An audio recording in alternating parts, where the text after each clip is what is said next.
Assalamualaikum warahmatullahi wabarakatuh. Yang saya hormati, fasilitator kami Bapak Dr. Magdum Priyatno, izinkan saya untuk mempresentasikan strategi pembelajaran agenda mengelola diri. Namun izinkan saya memperkenalkan diri, saya Marahen Roy Tumiwa, saat ini sebagai Kepala Badan Pengembangan Sumber Daya Manusia Provinsi Sulawesi Utara. PKN tingkat 2 atau Pelatihan Kepemimpinan Nasional tingkat 2, dasar kebijakan adalah Keputusan AIR nomor 2 tahun 2023 tentang pedoman penyelenggaraan pelatihan struktural kepemimpinan. Itu dasar yang saya ambil dari sekian banyak dasar yang ada. Dan dari pedoman ini, PKN 2 dalam model pembelajaran blended learning. Tujuan dari PKN 2 ini diharapkan peserta mampu membangun sinergi antara unit organisasi dan stakeholder, kemudian menjadi motor penggerak perubahan strategi di instansinya, memiliki karakter yang terbuka, dan mampu mengelola keberagaman di lingkungannya untuk menjadi hasil kerja yang berdampak luas. Adapun waktu pelaksanaan dengan model blended learning ini, total jam pelajaran 923 dan setara 107 hari pelatihan yang mulai dari pembelajaran klasikal tahap pertama, kemudian pembelajaran mandiri, pembelajaran e-learning berupa sinkronus asinkronus, kemudian pembangunan komitmen bersama, dan selanjutnya pembelajaran klasikal tahap 2, kemudian aktualisasi kepemimpinan kolaboratif, dan pembelajaran klasikal tahap yang ketiga.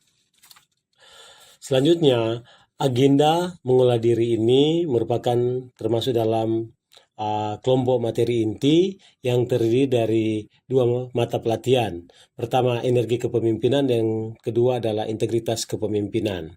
Dan selanjutnya, maksud materi ini diharapkan akan membekali peserta dengan kemampuan penguasaan diri untuk mengembangkan kepemimpinan strategis yang berintegritas dalam membangun pemerintahan yang bersih dan akuntabel yang didukung dengan energi kepemimpinan.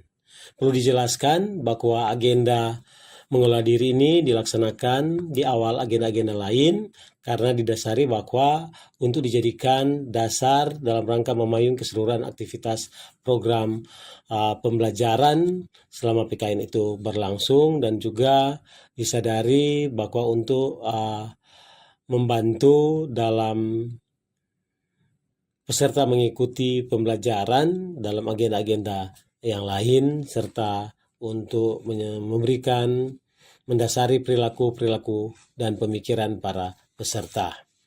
Selanjutnya,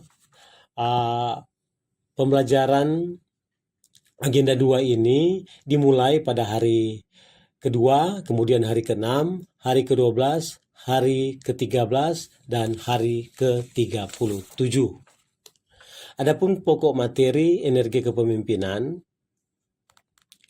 terdiri dari tiga pokok materi, yaitu pertama pemetaan sikap perilaku kepemimpinan dan strategi pengembangan potensi diri, kemudian konsepsi diri, dan teknik pengelolaan energi dan penguatan potensi diri. Dan yang menjadi indikator keberhasilan setelah mengikuti pelajaran ini, diharapkan peserta mampu memetakan sikap perilaku kepemimpinan, menyusun strategi pengembangan potensi diri, selanjutnya mengembangkan potensi diri, menjelaskan konsepsi diri, dan mempraktikkan pengolahan energi dan potensi untuk pemimpin perubahan dan lingkungan strategis. Selanjutnya, materi integritas kepemimpinan dengan indikator keberhasilan yang diharapkan adalah peserta menjelaskan kerangka kebijakan pemerintahan yang bersih dan akuntabel, memetakan tantangan dan risiko penegakan integritas dalam penyelenggaraan pemerintahan yang bersih dan akuntabel, dan selanjutnya menjelaskan instrumen penegakan integritas, kemudian menyusun strategi organisasi dalam penegakan integritas, dan mampu mengenali pendekatan berbasis aturan dan integritas dalam penyelenggaraan pemerintahan yang baik.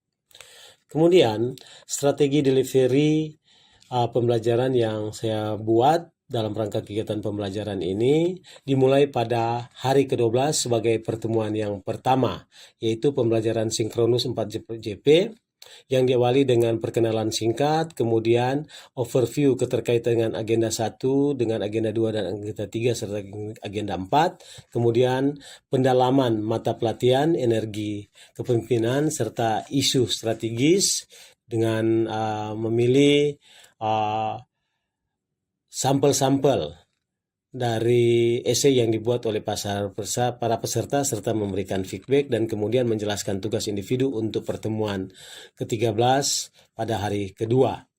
Untuk pembelajaran asinkronus, khusus untuk individu, setiap peserta diberikan pilihan tugas. Yang pertama, membuat narasi pengalaman sebagai pemimpin terkait tema energi kepemimpinan dan integritas kepemimpinan, kendala dan strategi yang dilakukan, kemudian mencari tokoh atau pemimpin negara atau daerah yang dapat dijadikan role model pada penerapan energi kepemimpinan dan integritas kepemimpinan, kemudian membuat video komitmen diri sebagai pemimpin yang memiliki energi kepemimpinan dan integritas kepemimpinan dan cara mewujudkannya.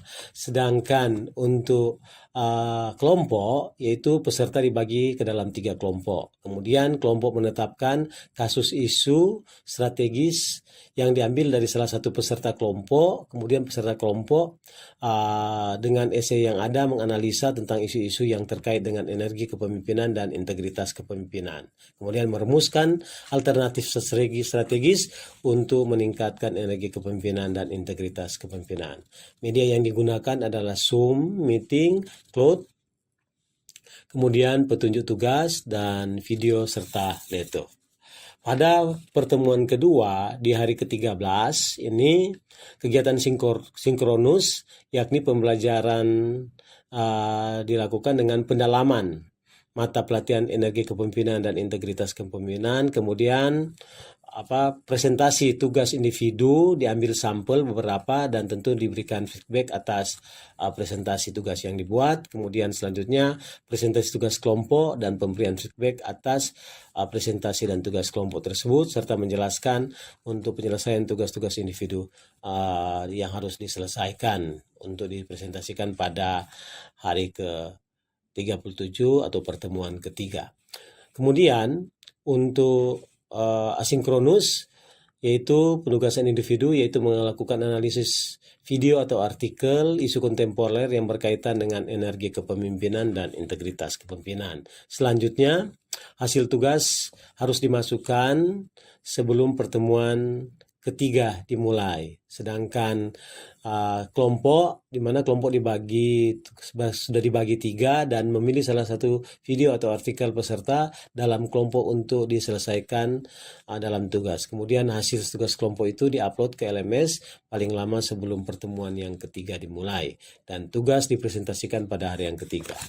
Untuk pertemuan ketiga yaitu pada hari ke-37, yakni presentasi tugas individu yang diambil beberapa sampel dan tentu memberikan feedback. Kemudian yang kedua, presentasi tugas kelompok dan juga memberikan feedback. Kemudian yang ketiga, membuat simpulan akhir pembelajaran agenda mengelola diri. Dan selanjutnya pada akhirnya di tahapan terakhir, peserta membuat deklarasi bersama dan juga deklarasi atau komitmen diri tentang bagaimana komitmen menjadi pemimpin berintegritas dan tidak korupsi.